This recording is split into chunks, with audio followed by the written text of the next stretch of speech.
মেহনতি মানুষের অধিকার প্রতিষ্ঠার প্রত্যয়ে মহান মে দিবস পালন।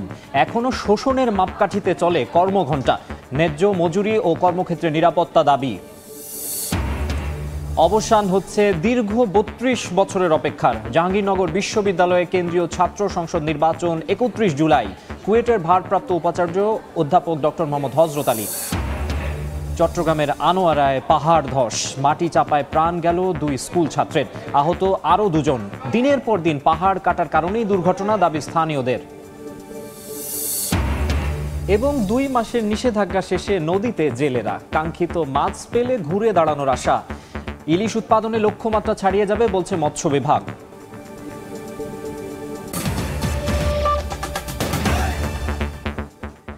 বাংলার সময়ের সঙ্গে আছি আমি মাকসুম আলম খান।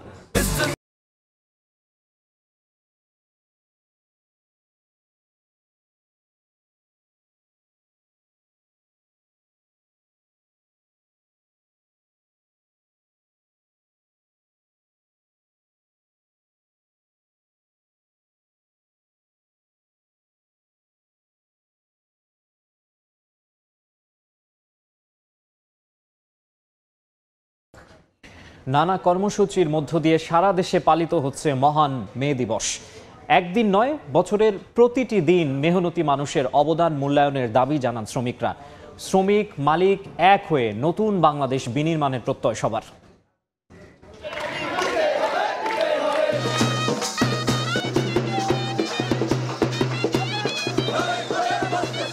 নানা দাবি সম্বলিত ব্যানার ফেস্টুন হাতে র্যালিতে অংশ নিয়েছেন শ্রমিকরা।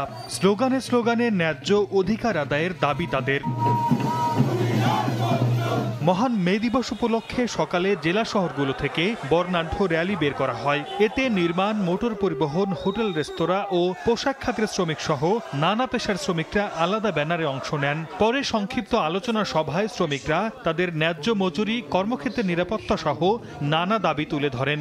আমরা যে মহিলা শ্রমিক আছি, আমাদের আজও পর্যন্ত হাফ মাইনে দেওয়া হয়, কিন্তু শ্রমঘণ্টা সমান। ন্যায্য যেটা মজুরি সেটা যেন শ্রমিকরা পায়। বাসস্থান আর রেশনিক পথা, এই দুইটা যদি সরকার চালু করে দেয়, আমাদের সাধারণ যারা শ্রমিক আছে তারা দুইটা ডাইল ভাত খেয়ে বাঁচতে পারবো। শ্রমিক অসুস্থ হলে ছুটি দিতে হবে মালিক পক্ষ থেকে, আর বছরে আমাদের একটা ভাতা আছে, ভাতাটা দিতে হবে।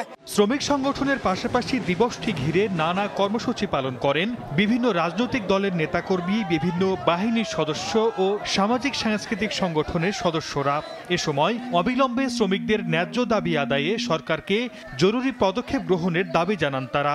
1886 সালে শ্রমিকরা প্রাণ দিয়েছিল শ্রমঘণ্টার জন্য, আজকে প্রাণ দিতে হয় শ্রম মজুরির জন্য। শোষণের ট্রেন্ডগুলো একই রয়ে গেছে, আমরা এর পরিবর্তন চাই। যে সমস্ত শিল্প কলকারখানা বন্ধ হয়েছে সেগুলো দ্রুত চালু হোক। এদেশে এসি রুমে ঘুমানো নেতাদের দিয়ে শ্রমিকের উন্নয়ন সম্ভব নয়। শ্রমিকদের উন্নয়ন করতে হলে শ্রমিকের প্রতিনিধিকে সংসদে যেতে হবে। মালিক শ্রমিক সৌহার্দ্য ও সম্মিলিত প্রচেষ্টার মাধ্যমেই গড়ে উঠবে একটি ন্যায্য ও উন্নত বাংলাদেশ, এমনটাই প্রত্যাশা সবার। সর্দার মোহাম্মদ আরিফ, সময় সংবাদ। এদিকে শ্রমিকের অধিকার ও মর্যাদার কথা বলার এই দিনে উপকূলের নারী জেলে শ্রমিকদের কণ্ঠে যেন চাপা দীর্ঘশ্বাস। মাছ ধরা, কাটা, শুটকি তৈরি কিংবা পোনা সংগ্রহ সব ক্ষেত্রেই গুরুত্বপূর্ণ ভূমিকা রাখছেন নারীরা।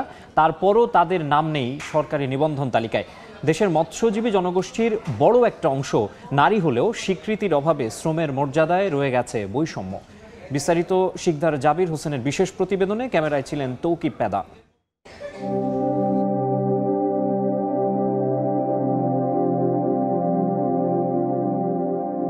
ভোরের আলো ফোটার আগেই শুরু হয় সূর্য ভানুর সংগ্রামী দিন। 3 দশকেরও বেশি সময় ধরে পটুয়াখালীর আগুনমুখা নদীতে মাছ ধরছেন তিনি, কিন্তু বছরের পর বছর শ্রম দিয়েও মেলেনি তার শ্রমের মর্যাদা। আমরা 40 বছর ধরে আমরা নৌকায় থাই, আমরা জাল বাই, মাছ পোনা ধরি, আমরা কোনো জালিয়া কাঠ পাইতে আসি না। সূর্য ভানুর মতো এমন হাজার হাজার নারী জেলে রয়েছেন পটুয়াখালী, ভোলা, বরগুনা সহ সমগ্র উপকূল জুড়ে। তাদের দেখে বেদে সম্প্রদায় মনে হলেও বাস্তবে তারা কেউ বেদে নয়, সবাই পেশায় জেলে। কিন্তু নারী পরিচয়ের কারণেই আজও মৎস্যজীবী হিসেবে স্বীকৃতি পাননি, ফলে সরকারি সব সুযোগ সুবিধা থেকেও বঞ্চিত। পুরুষও 5টা কাম করলে আমরাও 5টা কাম করি। এত পরিশ্রম করি, জালিয়া কাঠের চাউল পাই না। গবেষকরা বলছেন পুরুষ সহকর্মীদের চেয়েও বেশি ঝুঁকি নিয়ে কাজ করেন নারী জেলেরা। তাদের 93% নানা স্বাস্থ্য জটিলতায় ভোগেন। সার্বিকভাবে নারীরা কিভাবে সামনের দিকে এগিয়ে আসতে পারে এবং নারীদের কাজের স্বীকৃতি কিভাবে দেওয়া যায়, এটা নিয়ে আসলে আমাদের কাজ করা দরকার। মৎস্য অধিদপ্তরের তথ্য অনুযায়ী দেশে নিবন্ধিত জেলের সংখ্যা প্রায় 17,64,000, কিন্তু নারীদের জন্য নেই আলাদা কোনো পরিসংখ্যান। বিভিন্ন গবেষণায় দেখা গেছে তালিকাভুক্তদের মধ্যে নারীর অংশগ্রহণ 1%-এরও নিচে। ফলে মাছ ধরায় নিষেধাজ্ঞা বা দুর্যোগকালীন সময়ে সহায়তা থেকে বঞ্চিত হন তারা। তবে মৎস্য বিভাগ জানিয়েছে সাম্প্রতিক সময়ে মৎস্য ও প্রাণী সম্পদ উপদেষ্টার প্রতিশ্রুতির পর নারীদের নিবন্ধন তালিকায় অগ্রাধিকার দেওয়ার নির্দেশনা এসেছে মন্ত্রণালয় থেকে। রাষ্ট্রীয় যে কোনো সহায়তা তাদের পূর্ণতা যেন আমরা দিতে পারি, সেই হিসেবে আমরা মৎস্য অধিদপ্তর কাজ করছি। উপকূলের নদী আর সমুদ্রে প্রতিনিয়ত জীবনের ঝুঁকি নিয়ে মাছ শিকার করেন হাজারো নারী, অথচ বছরের পর বছর কঠোর পরিশ্রম করেও তারা পান না সরকারি স্বীকৃতি কিংবা ন্যায্য সুবিধা। আজকের এই মে দিবসে তাদের এই বঞ্চনার গল্প শ্রমিক অধিকার প্রতিষ্ঠার দাবিতে আমাদের নতুন করে ভাবিয়ে তোলে। শিকদার জাবির হোসেন, সময় সংবাদ, পটুয়াখালী। রাখাইনে মানবিক করিডোর দিলে দেশের নিরাপত্তা ও সার্বভৌমত্ব কোন অবস্থায় থাকবে সরকারকে আগে স্পষ্ট করার আহ্বান জানিয়েছেন বিএনপির জ্যেষ্ঠ যুগ্ম মহাসচিব রুহুল কবির রিজভী। রাজনৈতিক দলগুলোর সমর্থনে প্রধান উপদেষ্টাকে দেশ পরিচালনার দায়িত্ব দেয়া হয়েছে উল্লেখ করে রিজভী বলেছেন, দেশের সার্বভৌমত্বের প্রশ্নে সবার সঙ্গে আলোচনা করা উচিত। সকালে বরিশালে শ্রমিক দলের সমাবেশে দ্রুত সময়ের মধ্যে নির্বাচন দেওয়ার দাবিও জানান তিনি। রাজনৈতিক দলের কথা আপনি শুনবেন না, আপনি এককভাবে আপনার কয়েকজন অ্যাডভাইজার নিয়ে আপনি কি বলে মানবতার করিডোর করবেন। সেখানে বাংলাদেশের সার্বভৌমত্ব, বাংলাদেশের স্বাধীনতা, বাংলাদেশের নিরাপত্তা কোন জায়গায় যাবে সেইটা আপনি জনগণের কাছে পরিষ্কার না করে আপনি এই করিডোর দিতে যাচ্ছেন, সে দুঃখজনক। জনগণের ক্ষমতা জনগণের কাছে ফিরিয়ে দিন। একটি অবাধ সুষ্ঠু নির্বাচন কবে করা যায় তার তারিখ সুনির্দিষ্ট করে বলুন। অবশেষে অবসান হচ্ছে 3 দশকের অপেক্ষার। জাহাঙ্গীরনগর বিশ্ববিদ্যালয়ে কেন্দ্রীয় ছাত্র সংসদ নির্বাচন আগামী 31 জুলাই। বুধবার মধ্যরাতে ভোটের তারিখ ঘোষণা করেন উপাচার্য অধ্যাপক ডক্টর মোহাম্মদ কামরুল আহসান। বিশ্ববিদ্যালয় প্রশাসনের এই সিদ্ধান্তে খুশি শিক্ষক শিক্ষার্থীরা। জাহাঙ্গীরনগর বিশ্ববিদ্যালয়ের কেন্দ্রীয় শিক্ষার্থী সংসদ জাকসুর এবং ফল সংসদ নির্বাচন একই সাথে অনুষ্ঠিত হবে। কয়েকদিনের আন্দোলনের পর বুধবার মধ্যরাতে এলো কাঙ্ক্ষিত ঘোষণা। জাহাঙ্গীরনগর বিশ্ববিদ্যালয়ে কেন্দ্রীয় ছাত্র সংসদ নির্বাচনের তফসিল ঘোষণা করলেন উপাচার্য অধ্যাপক ডক্টর মোহাম্মদ কামরুল আহসান। জাহাঙ্গীরনগর বিশ্ববিদ্যালয়ের এই নির্বাচন সুস্থ, স্বাভাবিক এবং শান্তিপূর্ণ পরিবেশে এবং অংশগ্রহণমূলকভাবে যদি সম্পন্ন করতে পারি, আমাদের পুরো বাংলাদেশ এবং বিভিন্ন শিক্ষা প্রতিষ্ঠান এখান থেকে আমাদের কাছ থেকে দিক নির্দেশনা পাবে। এর আগে খসড়া ভোটার তালিকা প্রকাশ হবে আগামী 12 মে। চূড়ান্ত হালনাগাদ তালিকা প্রকাশ করা হবে 30 জুন। 1 জুলাই থেকে 3 জুলাই পর্যন্ত সংগ্রহ করা যাবে মনোনয়নপত্র। প্রার্থীদের চূড়ান্ত তালিকা প্রকাশ 15 জুলাই। 16 থেকে 28 জুলাই পর্যন্ত চলবে প্রচার প্রচারণা। ষড়যন্ত্র কুটচাল যাতে এই নির্বাচনকে রুখে দিতে না পারে তার জন্য প্রশাসন সজাগ দৃষ্টি রাখবেন। আশা রাখছি জাহাঙ্গীরনগর বিশ্ববিদ্যালয় তাদের সেই প্রতিশ্রুতি তারা রক্ষা করবে। এর আগে গত মঙ্গলবার বিশ্ববিদ্যালয়ের সিনেট হলে দীর্ঘ 10 ঘণ্টা বৈঠক শেষে জাকসু নির্বাচনের তফসিল ঘোষণার বিষয়ে সম্মত হয় বিশ্ববিদ্যালয় প্রশাসন। সবশেষ 1992 সালে অনুষ্ঠিত হয়েছিল জাকসু নির্বাচন। সময় সংবাদ, সাভার। খুলনা প্রকৌশল ও প্রযুক্তি বিশ্ববিদ্যালয়ের ভারপ্রাপ্ত উপাচার্য হিসেবে নিয়োগ পেয়েছেন চট্টগ্রাম প্রকৌশল ও প্রযুক্তি বিশ্ববিদ্যালয়ের পুরকৌশল বিভাগের অধ্যাপক ডক্টর মোহাম্মদ হযরত আলী। সকালে শিক্ষা মন্ত্রণালয়ের মাধ্যমিক ও উচ্চশিক্ষা বিভাগের বৃত্তি ও প্রকৌশল শাখা থেকে একটি প্রজ্ঞাপন জারি করা হয়। প্রজ্ঞাপনে বলা হয়, রাষ্ট্রপতির আদেশক্রমে কুয়েটে পূর্ণকালীন ভাইস চ্যান্সেলর নিয়োগের আগ পর্যন্ত অন্তর্বর্তী সময়ের জন্য ডক্টর মোহাম্মদ হযরত আলীকে উপাচার্যের দায়িত্ব পালনের জন্য বলা হয়। দীর্ঘ 2 মাস টানা আন্দোলন এবং শিক্ষার্থীদের আমরণ অনশন কর্মসূচির প্রেক্ষিতে গত 25 এপ্রিল বিশ্ববিদ্যালয়টির ভিসি এবং প্রো ভিসিকে অপসারণ করে প্রজ্ঞাপন জারি করে শিক্ষা মন্ত্রণালয়।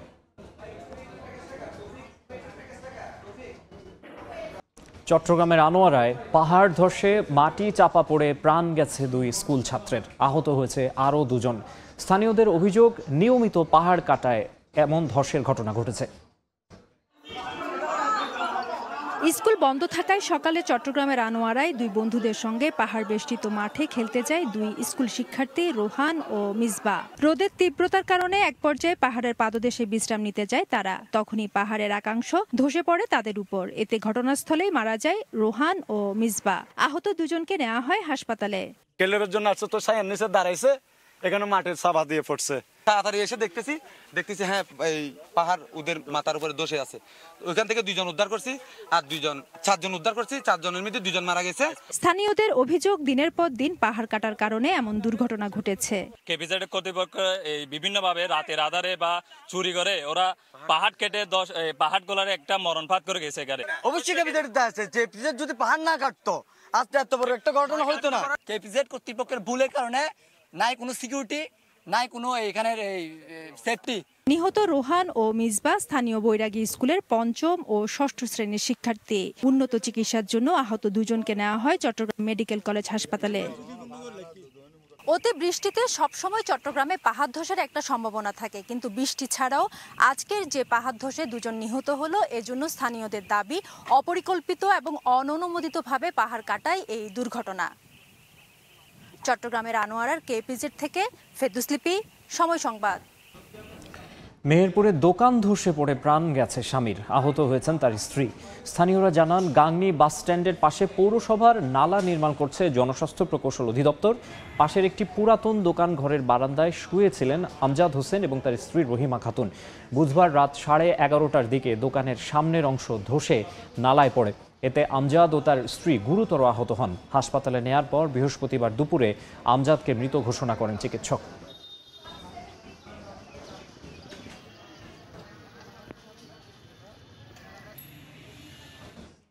নারায়ণগঞ্জের ডাইং কারখানায় গ্যাসের রাইজার বিস্ফোরণে 4 জন দগ্ধ হয়েছেন। তাদের রাজধানীর জাতীয় বার্ন অ্যান্ড প্লাস্টিক সার্জারি ইনস্টিটিউটে ভর্তি করা হয়েছে। সকালে রূপগঞ্জের কাজীপাড়া এলাকার মঞ্জু ডাইং অ্যান্ড টেক্সটাইল কারখানায় এই ঘটনা ঘটে। কর্তৃপক্ষ জানান, অতিরিক্ত চাপে তিতাসের গ্যাস সংযোগের RMS রুমে একটি দেয়াল ধসে পড়ে এবং আগুন ধরে যায়। এ সময় নিরাপত্তা কর্মী সহ 3 জন দগ্ধ হন। তবে কারখানার টেকনিশিয়ানরা নিজেরাই আগুন নেভাতে সক্ষম হন। পরে দগ্ধদের জাতীয় বার্ন অ্যান্ড প্লাস্টিক সার্জারি ইনস্টিটিউটে পাঠানো হয়।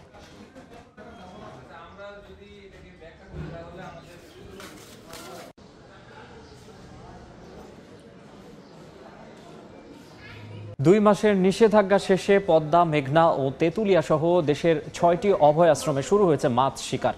জাল, নৌকা নিয়ে নদীতে জেলেরা ধরছেন মাছ। তবে নিষেধাজ্ঞা শেষ হওয়ার প্রথম দিন কাঙ্ক্ষিত ইলিশ না পেলেও আশাবাদী জেলে ও মৎস্য বিভাগ।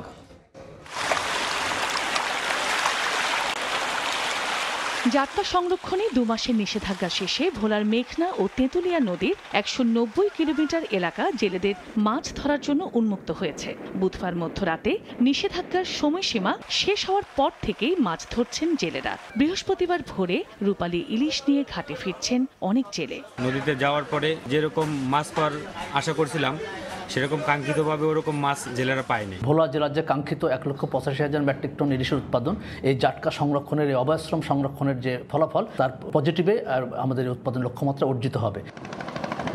এদিকে একই চিত্র পটুয়াখালীর তেঁতুলিয়া নদীতেও।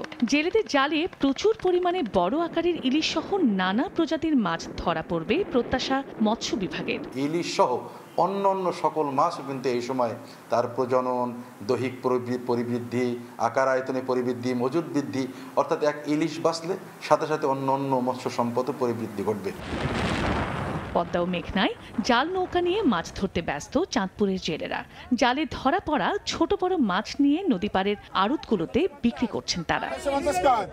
চন্দ্র বিশ্বাস, ববি, সময় সংবাদ। কক্সবাজারের টেকনাফে নাফ নদী পেরিয়ে মিয়ানমারে যাওয়া 4 রোহিঙ্গাকে ধরে নিয়ে গেল আরাকান আর্মি। স্থানীয়রা জানান, রোহিঙ্গাদের একটি অংশ মাদক কারবারের সঙ্গে জড়িত। ক্যাম্প থেকে বের হওয়ার অনুমতি না থাকলেও অনেকে কৌশলে বেরিয়ে জড়িয়ে পড়ে বিভিন্ন অবৈধ কাজে। সকালে মাদক আনতে নাফ নদী পার হয়ে মিয়ানমারের উদ্দেশ্যে যায় 4 রোহিঙ্গা। তবে দমদমিয়া এলাকা সংলগ্ন লালদিয়া চরে পৌঁছালে তাদের ধরে নিয়ে যায় আরাকান আর্মি। উঠানে ধান শুকানোকে কেন্দ্র করে ব্রাহ্মণবাড়িয়ায় চাচাতো ভাইয়ের ছুরিকাঘাতে এক যুবকের মৃত্যু হয়েছে। পুলিশ জানায় সকালে কসবা উপজেলার জাজিসার বাড়ির উঠানে কার আগে কে ধান শুকাবে এই নিয়ে সুজন ফকিরের সঙ্গে চাচাতো ভাই শাওন ফকিরের বাকবিতণ্ডা হয়। এক পর্যায়ে শাওন ফকির উত্তেজিত হয়ে ঘরে থাকা ছুরি এনে সুজন ফকিরকে আঘাত করে। এতে ঘটনাস্থলেই তার মৃত্যু হয়। তবে ঘটনার পরপরই শাওন ফকির বাড়ি ছেড়ে পালিয়ে যায়।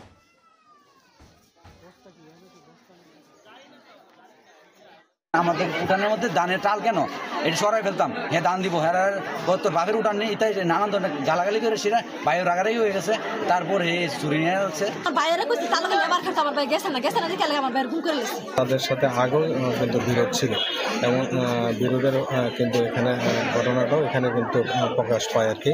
তো আইনগত ব্যবস্থা গ্রহণ অব্যাহত, আমরা অভিযোগ সাপেক্ষে অবশ্যই আইনগত ব্যবস্থা গ্রহণ করা হবে।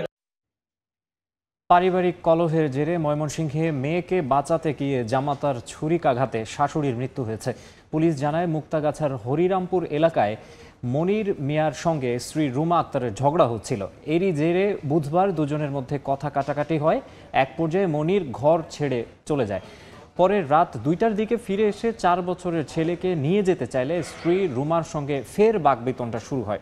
এক পর্যায়ে মনির তার হাতে থাকা ছুরি দিয়ে স্ত্রীকে আঘাত শুরু করলে শাশুড়ি ফজিলা খাতুন এগিয়ে আসলে শাশুড়িকেও ছুরিকাঘাত করে। রক্তাক্ত অবস্থায় মা মেয়েকে উদ্ধার করে ময়মনসিংহ মেডিকেলে নিলে চিকিৎসক ফজিলা খাতুনকে মৃত ঘোষণা করেন। দেখছেন বাংলা সময়। মেহেরপুরে শ্যালো ইঞ্জিন চালিত 2টি যানের সংঘর্ষে একজন নিহত হয়েছেন। সকালে গাংনী উপজেলার আকবপুর গ্রামের সাধন ও তার সহকারী তন্ময় শ্যালো ইঞ্জিন চালিত যান নিয়ে ইট বহনের জন্য যাচ্ছিলেন। পথে আকবপুর এলাকায় থেমে থাকা আরেকটি শ্যালো ইঞ্জিন চালিত যানকে পেছন থেকে সজোরে ধাক্কা দেয়। এতে সহকারী তন্ময় গুরুতর আহত হন। উদ্ধার করে কুষ্টিয়া জেনারেল হাসপাতালে নেয়ার পথে তার মৃত্যু হয়। শ্যালো ইঞ্জিন চালিত যান দুটি স্থানীয়ভাবে পটাং নামে পরিচিত।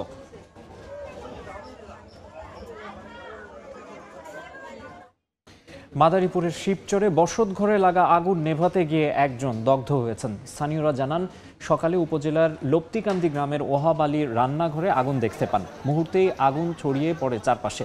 পুড়ে যায় রান্নাঘর সহ 2টি বসতঘর। 30 মিনিটের চেষ্টায় ফায়ার সার্ভিসের একটি ইউনিট আগুন নিয়ন্ত্রণে আনে। তবে আগুন নেভাতে গিয়ে দগ্ধ হন গৃহকর্তা ওহাব আলী। দেখছেন বাংলার সময়। এক সময়ের কর্মব্যস্ত শিল্পনগরীতে এখন শুনশান নীরবতা। খুলনায় একের পর এক পাটকল বন্ধ হয়ে যাওয়ায় বেকার হয়ে পড়েছেন হাজার হাজার শ্রমিক।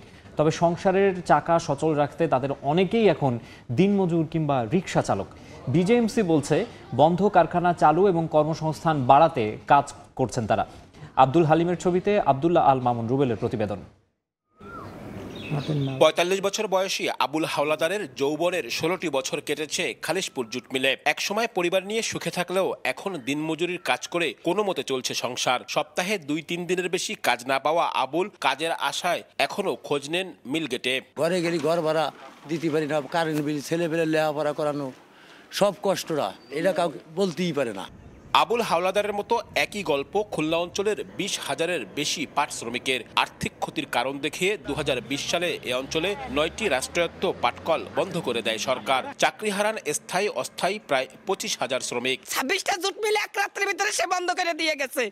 এই আমার কপালে ছিল। পুরো খালিশপুরটা একটা মরুভূমি হয়ে গেছে। অতি দ্রুত আমাদের এই পাটকলগুলো চালু করে আমাদের রুজি রুটির ব্যবস্থা জানি অন্তর্বর্তীকালীন সরকার করে। তবে বিজেএমসি বলছে সরকারি সিদ্ধান্ত অনুযায়ী পর্যায়ক্রমে সবগুলো পাটকল ইজারার মাধ্যমে চালু হবে। পর্যায়ক্রমে হয়তো তাদের শ্রমিকের এমপ্লয়মেন্টটা বাড়বে অনেক। একটা মিলকে আমরা হ্যান্ডওভার করার পরে তারা তাদের মতো করে চালাবে। রাষ্ট্রায়ত্ত মিল বাদেও গত 1 দশকে এ অঞ্চলে আরও অন্তত 5টি বেসরকারি পাটকল বন্ধ হয়েছে। অর্থনৈতিক গতিশীলতা হারিয়ে এসব এলাকা এখন অনেকটাই নীরব। তবুও এই অঞ্চলের হাজারো শ্রমিক আশায় বুক বেঁধে আছেন পুনরায় মিলগুলো চালু হয়ে কর্মমুখর হবে তাদের এলাকা। আব্দুল্লাহ আল মামুন রুবেল, সময় সংবাদ, খুলনা। বাংলা সময়ের শীর্ষ সংবাদগুলো জানিয়ে দিচ্ছে আরেকবার। মেহনতি মানুষের অধিকার প্রতিষ্ঠার প্রত্যয়ে মহান মে দিবস পালন। এখনও শোষণের মাপকাঠিতে চলে কর্মঘণ্টা। ন্যায্য মজুরি ও কর্মক্ষেত্রে নিরাপত্তা দাবি। অবসান হচ্ছে দীর্ঘ ৩২ বছরের অপেক্ষার। জাহাঙ্গীরনগর বিশ্ববিদ্যালয়ে কেন্দ্রীয় ছাত্র সংসদ নির্বাচন ৩১ জুলাই।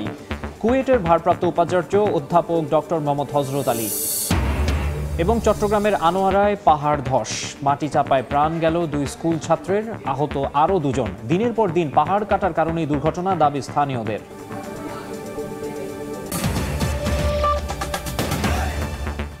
এই ছিল বাংলা সময়, সঙ্গেই থাকুন সময়।